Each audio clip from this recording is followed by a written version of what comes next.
How did Maresca reorganise Chelsea's structure to stifle Arsenal after the red card, yet still generate sustained pressure with 10 men? How did Chelsea turn that pressure into a goal by exploiting a weakness in Chelsea's near-post set-piece coverage? How did Arteta then adjust his attacking shape to finally break Chelsea's 4-4-1 block and score the equaliser? And in a match where both managers made tactical changes that cancelled each other out, the real question is, which team does this draw actually benefit?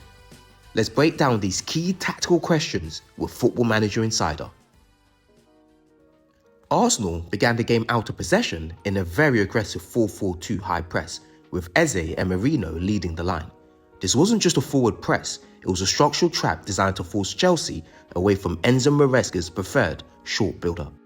The concept here was simple: cut the passing lanes into Caicedo and Enzo Fernandez, lock the ball to one side and force the goalkeeper to go long. And Chelsea did exactly that. Multiple times in the first half, Chelsea had no choice but to abandon their structure and play direct, immediately handing Arsenal control of the second balls and territory. With the press established, Arsenal added a second layer. Calafiori inverted into the midfield during the build-up. This forced Estevao into a defensive role he's not naturally suited for, tracking the inverted fullback instead of defending wide. Enzo Maresca anticipated one major threat, Bukayo Saka drifting inside, so Cucurella was given a pure man-marking responsibility. It didn't matter whether Saka held width or moved into the half space. If he moved, Cucurella followed. Saka was limited in dangerous territory simply because he wasn't allowed to receive freely between the lines.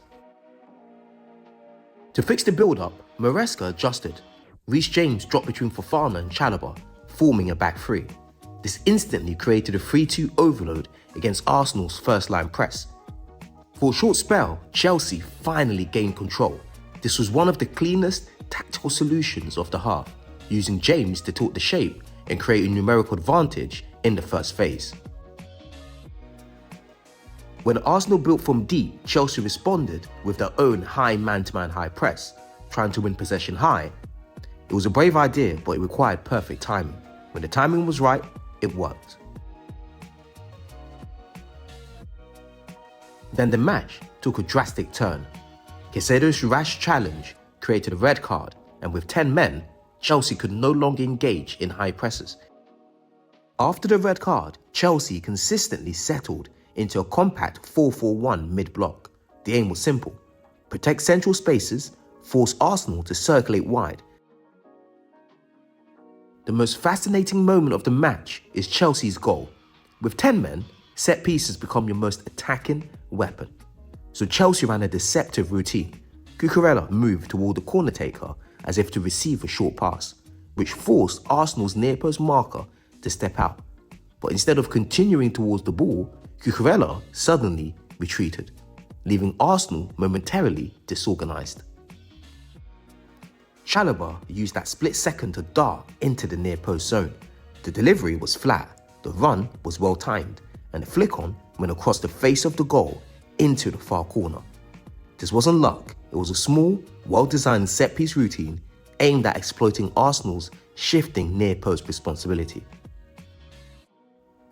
After scoring, Chelsea immediately reverted into a very deep low block, protecting the penalty area and completely denying central access into zone 14. Arsenal found it difficult to progress through the middle because Chelsea compressed the pitch horizontally and vertically. But even deep blocks fail if one moment breaks the line. Arsenal equalised through a situation Chelsea should have defended better. As Saka delivered the cross, Chelsea had numbers: a full back four and a midfield four. The problem was detail. Fofana lost track of Merino completely. The shape was correct, but individual coverage failed. Once Arsenal equalised, Maresca made a predictable adjustment. Chelsea shifted into a 5-3-1 out of possession. The idea was to reinforce the back line, protect the wide channels and ensure Arsenal couldn't overload one side and switch quickly. The back five existed purely to absorb pressure and survive the final phase of the game. To stretch the back five, Arsenal needed new ideas.